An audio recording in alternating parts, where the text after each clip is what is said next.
శ్రీమతి లతా దత్త గారి ఆధ్వర్యంలో ఫిబ్రవరి 23వ తారీఖున గిరినార్ మహాయాత్ర. వివరాల కొరకు సంప్రదించండి. నమస్కారం, వెల్కమ్ టు సుమన్ టీవీ. నేను గీతాంజలి. ప్రస్తుతం మనతో పాటు శ్రీచక్రపీఠం వ్యవస్థాపకులు, ప్రముఖ జ్యోతిష్యులు, సుమన్ టీవీ ప్రేక్షకులందరికీ ఎంతో సుపరిచితులు డాక్టర్ ప్రదీప్ జోషి గురువు గారు ఉన్నారు. వారితో మాట్లాడదాం. గురుగారు నమస్కారం అండి. శ్రీమాత్రే నమః. గురుగారు, సూర్యగ్రహణం సరే ఎప్పుడు ఉండబోతోంది?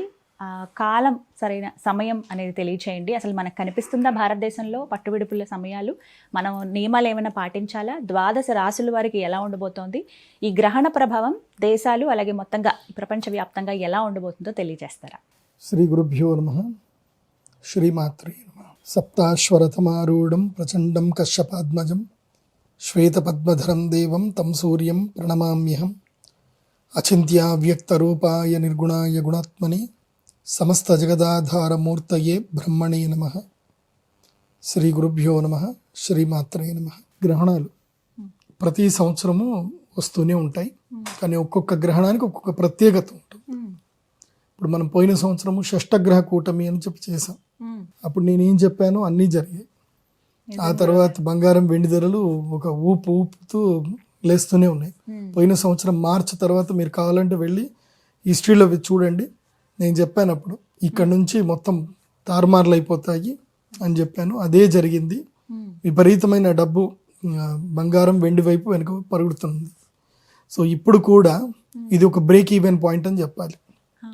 ఇది ఉగాదికి ముందు శివరాత్రి తర్వాత వచ్చేటువంటి అమావాస్య రోజున సూర్యగ్రహణం రాబోతుంది. అయితే ఈ సూర్యగ్రహణం ఈసారి భారతదేశంలో ఈ సూర్యగ్రహణం కనబడదు. ఇది అంటార్కిటికా దేశము లోపల, సో కంకణగ్రాస సూర్యగ్రహణం అంటే రింగ్ ఆఫ్ ఫైర్ అంటారు. సో అలాంటి సూర్యగ్రహణము మనకి అంటార్కిటిక్లో కనిపిస్తుంది, మన దగ్గర కనపడదు. ఓకే, సో దీనివల్ల నేను ఎవరెవరైతే మనము వెండి బంగారం వీడియో చేశాం కదా, విన్నారు కదా, ఎవరెవరైతే ఈ పార్టీకి ఆల్రెడీ పెట్టుబడి పెట్టి ఒక 2 నెలలు అయిపోయి ఉంటుంది, అంటే ఫిబ్రవరి 17 కదా, ఎవరైతే జనవరి 30 లోపల ఎవరైతే పెట్టుబడులు పెట్టుకున్నారో వాళ్ళందరూ కూడా ఈ ఫిబ్రవరి 17 ఈ సూర్యగ్రహణము చంద్రగ్రహణం తర్వాత రాశులకు అతీతంగా కోటీశ్వరులు అయిపోతారు. అంటే వాళ్ళు పెట్టిన పెట్టుబడులు పెరుగుతాయి, లాభాల బాటలో ఉంటాయి. బంగారము వెండి లాభాల్లో ఉంటాయి. సో ఇది మంచి సమయం. ఈ గ్రహణము భారతీయులకి, బంగారం వెండి వ్యాపారస్తులకు, వాళ్ళకి అందరికీ మంచిది. ఇది భారతదేశంలో కనబడదు కాబట్టి దీనికి సూతకం మైలలు, దేవాలయాలు మూయడాలు, ఇళ్ళు కడుక్కోవడాలు ఏమీ లేవు. కాకపోతే గ్రహణం అనేటువంటిది పర్వకాలము, పుణ్యకాలం. సమయం ఎక్కడ గ్రహణం జరిగినా మనకు అది పుణ్యకాలం, ముహూర్తం. అది మంచి ముహూర్తం. గ్రహణం జరిగింది అంటే అది పుణ్యకాలం అని అర్థం. ఎందుకోసం అంటే ఎక్కడ గ్రహణం జరిగినా అది రాహుగ్రస్త సూర్యగ్రహణమే అంటారే తప్ప అంటార్కిట్లో కనిపించింది కదా, అక్కడ గ్రహణం పట్టింది కదా, అది రాహుగ్రస్తం కాదు అని చెప్పడానికి లేదు. కాబట్టి భారతదేశంలో ఎక్కడ గ్రహణం కనిపించినా అది గ్రహణం ఉన్నట్టే లెక్క. అది ఉపాసకులకు మాత్రం గ్రహణము పర్వకాలము, ఉపాసనా సిద్ధి పొందడానికి యోగ్యమైన కాలం. మామూలు జనాలు మామూలుగా భోజనాలు చేయొచ్చు, మీ నిత్యాగ్నిహోత్రాలు, నిత్యాగ్ని కర్మలు, అనుష్ఠానాలు, భోజనాలు అన్నీ చేసుకోవచ్చు. టైం చెప్పండి గురుగారు, ఎప్పుడు ఉంటుందండి? ఫిబ్రవరి 17 రాహుగ్రస్త సూర్యగ్రహణం. ఇది ధనిష్టా నక్షత్రం యొక్క 4వ పాదములో మాఘ బహుళ అమావాస్య రోజున రాబోతుంది. సో మళ్ళీ పాల్గొన మాసం అప్పుడే స్టార్ట్ అవుతుంది. పాల్గొన మాసం అయిపోతే పాల్గొన పౌర్ణమికి మళ్ళీ చంద్రగ్రహణం ఉంది. ఆ తర్వాత ఉగాది, నెక్స్ట్ అమావాస్య తర్వాత. కాబట్టి ఉగాది కన్నా ముందు వచ్చే అమావాస్య రోజు ఇది గ్రహణం రాబోతుంది, సూర్యగ్రహణం. 17వ తారీఖు ఫిబ్రవరి 2026 మన యొక్క భాగ్యనగరానికి సంబంధించిన స్థానిక కాలమాన ప్రకారం, అంటే మన తెలుగు రాష్ట్రాల స్థానిక కాలమాన ప్రకారము ఈ గ్రహణము అపరాహ్నము అంటే మధ్యాహ్నం తర్వాత అపరాహ్నము 3:26 ప్రారంభమయ్యి రాత్రి 7:57 వరకు ఉంటుంది. సో దాదాపుగా అంటే 3 అంటే 3:30, 4:30, 5:30, 6:30, 7:30, 4 గంటలు. సో సుమారు 4 గంటల పాటు ఉండేటువంటి అత్యంత సుదీర్ఘమైనటువంటి సూర్యగ్రహణం మంగళవారం రోజు వచ్చింది. సో ఈ సూర్యగ్రహణం యొక్క ప్రభావం ముఖ్యంగా నేను చెప్పేది ఏంటంటే ఎవ్వరూ అపోహలకు వెళ్ళకూడదు. సూర్యగ్రహణ సమయంలో నేను చెప్పేటివి జాగ్రత్తగా వినండి. గర్భిణీ స్త్రీలు బయటకు వెళ్ళకండి. ఆ ఒక్కరోజు 17వ తారీఖు ఇంట్లోనే ఉండండి, ఎక్కడికి బయటకు వెళ్ళకండి. అక్కడి వరకే మీరు భోజనాలు చేయొచ్చు, టీవీలు చూడొచ్చు, తినొచ్చు, ఏదైనా చేసుకోవచ్చు, బయటకు వెళ్ళకండి. సూర్యుడి వెలుగు లోపలికి వెళ్ళకండి, అంతే. తర్వాత ఈ గ్రహణము పుణ్యకాలం కాబట్టి ఇట్టి సమయము లోపల అగ్ని కార్యాలు, పూజలు, అనుష్ఠానాలు చేసుకుంటే మంచిది. మా శ్రీచక్ర పీఠంలో ప్రతిసారి గ్రహణం జరిగిన ప్రతిసారి అందరికీ రుద్రశూల స్పర్శ ఉంటుంది, రుద్రశూల స్నానం ఉంటుంది, అదేవిధంగా యాగం ఉంటుంది, ప్రసాదం ఉంటుంది. చాలా అద్భుతంగా జరుగుతుంది. మొత్తం నాకు తెలిసి తెలుగు రాష్ట్రాల్లో నా దగ్గర మాత్రమే జరుగుతున్నాయి నేను అనుకుంటున్నాను. వేరే వాళ్ళు ఎవరైనా చేస్తున్నా సంతోషం. నా దగ్గర మాత్రం ఒక పద్ధతి, ఒక సిస్టమ్ అయితే ఉంది. అది ట్రెండ్ స్టార్ట్ చేసింది మేము. కాబట్టి ఎవరైనా తమకి జీవితం లోపల కష్టాలు, ఒడిదుడుకులు, బాధలు ఉన్నాయి, ముఖ్యంగా అనారోగ్య సమస్యలు, ఆరోగ్య సమస్యలు ఉన్నాయి, మానసిక దౌర్బల్యం ఉంది, ఆత్మస్థైర్యం కోల్పోతున్నారు, అలాగే పాపకర్మ ఎక్కువగా ఉంది అని వాళ్ళకి అనిపిస్తూ ఉంటుంది. కొంతమంది అబ్బా ఏం పాపం చేసుకున్నామో రా, ఈ జీవితం అంతా ఇట్లనే ఉంది అని ఎప్పుడైతే వెస్ట్ అయిపోతున్నారో, అట్లాగే జీవితం లోపల జాతకం మారాలి, నా జాతకం ఇక్కడి నుంచైనా నా జాతకం మారాలి అని కావాలి అనుకునే వాళ్ళు మాత్రం ఈ గ్రహణం రోజు అటెండ్ అవ్వండి. ఇది సూర్యగ్రహణానికి, చంద్రగ్రహణానికి రెండింటికి వర్తిస్తుంది. కాకపోతే అటెండ్ అవ్వాల్సిన వాళ్ళు మాత్రం కొంతమందే ఉంటారు, అందరికి అటెండ్ అవ్వడానికి ఉండదు. ఛాన్స్ కొంతమందికే ఉంటుంది, 8 రాశులకే ఉంటుంది, మిగతా 4 రాశులకు ఉండదు. ఓకే, సో ఆ మిగతా 4 రాశులు ఖాళీగా హాయిగా ఇంట్లో కూర్చోవాలి, జపం చేసుకోవచ్చు, వస్తే మా దేవస్థానంకి వచ్చి సేవ చేసుకోవచ్చు, ఉంటే చంద్రగ్రహణం, సూర్యగ్రహణం రెండింటికి యాగాలు చేసుకోవచ్చు, అందరూ చేసుకోవచ్చు. బట్ బెనిఫిట్ మాత్రం ఎవరెవరికి అవుతుంది అని మాత్రం చెప్తాను. ఈ సూర్యగ్రహణము ప్రత్యేకత ఏమిటి అది కూడా చాలా బాగా తెలుసుకోవాలి. ఈ సూర్యగ్రహణము పంచగ్రహ కూటమిలో జరుగుతుంది. పోయిన సంవత్సరం పంచగ్రహ కూటమి ఏర్పడింది, రేట్లు భయంకరంగా పెరిగిపోయాయి, బంగారం, వెండి రేట్లు. పోయిన సంవత్సరం మార్చి నుంచి చూడండి, మార్చు చంద్రగ్రహణం ఏర్పడింది, షష్టగ్రహ కూటమి ఏర్పడింది. గతం అక్కడి నుంచి సిల్వర్ జంప్ పరిగెడుతూనే ఉంది. అక్కడి నుంచి ఇక్కడికి 200 టైమ్స్ అయిపోయింది. ఎవరైనా అప్పుడు నేను చెప్పినట్టుగా ఏప్రిల్లో గనక పెట్టుబడి పెట్టుకొని ఉంటే, ఒక 10 లక్షలు పెట్టుకొని ఉంటే, ఇవాళ ఆ 10 లక్షలు కాస్త ఎంత అయిపోయేటియో నాకు తెలిసి ₹1,00,00,000 అయ్యేటియేమో, సుమారుగా 50 లక్షలు అయితే దాటేవి. అంత అద్భుతాలు ఉన్నాయి. ఇప్పుడు కూడా అదే జరగబోతుంది. అందుకే నేను చెప్తున్నాను, ఈ వీడియో చూడగానే వెంటనే బంగారంలోను, వెండిలోను పెట్టుబడులు పెట్టుకోండి. ఇది పంచగ్రహ కూటమి. ఎందుకు చెప్తున్నాను బంగారం, వెండి అంటే ఒకటి బాగా గుర్తుపెట్టుకోండి. ఎప్పుడైతే పంచగ్రహ కూటమి ఏర్పడిందో, బుధుడు, శుక్రుడు, రాహువు, రవి, చంద్రుడు, ఇవి 5 కూడా ఏంటంటే శీఘ్రగతి కలిగినటువంటి గ్రహాలు. శీఘ్రగతి. బుధుడు, శుక్రుడు సూర్యుడితో పాటు వాళ్ళు వెనుకనే ఉంటారు. వాళ్ళు ఎప్పుడు బుధ శుక్రుడు ఎప్పుడు సూర్యుడితోటే ఉంటారు. చంద్రుడు అతి శీఘ్రగతుడు. కాబట్టి ఈ టైంకి ఏం జరుగుతుంది అని అంటే యుద్ధాలు జరుగుతాయి.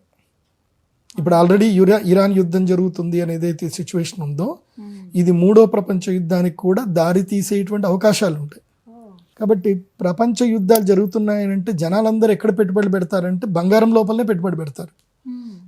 ఈవెన్ సిల్వర్ని సేఫ్ హెవెన్ అనుకుంటారే కానీ ఈవెన్ బంగారం మోర్ దెన్ ప్రెషియస్, దానికన్నా బంగారం ఎక్కువ ప్రెషియస్. సో బంగారం రేట్ ఇట్లా ఎగురుతూ వెళ్ళిపోతానే ఉంటుంది. సో వెండి కూడా దాంతోపాటు పోతానే ఉంటుంది, పెరుగుతుంది. ఎందుకోసమంటే ఎప్పుడైనా జియోపొలిటికల్ ఇష్యూస్ వచ్చినా, వార్ వచ్చినా, ఏదొచ్చినా ఇన్వెస్టర్స్ అందరు కూడా సేఫ్ హెవెన్ అని చెప్పి బంగారం, వెండిలోనే పెట్టుబడులు పెడతారు. మునుపంతా బంగారంలో పెట్టేవాళ్ళు. పోయిన సంవత్సరం షష్టగ్రహ కూటమి గ్రహణం జరిగిన తర్వాత వెండిలో స్టార్ట్ అయ్యారు. పోయిన సంవత్సరం నుంచి వెండి చాలా ఎక్కువైపోయింది. కాబట్టి ఇది బాగా సూక్ష్మంగా అర్థం చేసుకోండి. యుద్ధాలు జరిగే అవకాశం ఉంది, రోగాలు వచ్చే అవకాశం ఉంది. సో పరాభవము, డాలర్ రేట్ పడిపోగానే వాళ్ళు ఊరుకోరు, అమెరికన్స్ ఊరుకోరు. సో డాలర్ రేట్ పెంచడానికి ఎంతకైనా వాళ్ళు తెగిస్తారు. ఎందుకోసమంటే వాళ్ళకి అమెరికా ఈజ్ ఫస్ట్ అనే ఆలోచనలోనే ఉంటారు వాళ్ళు.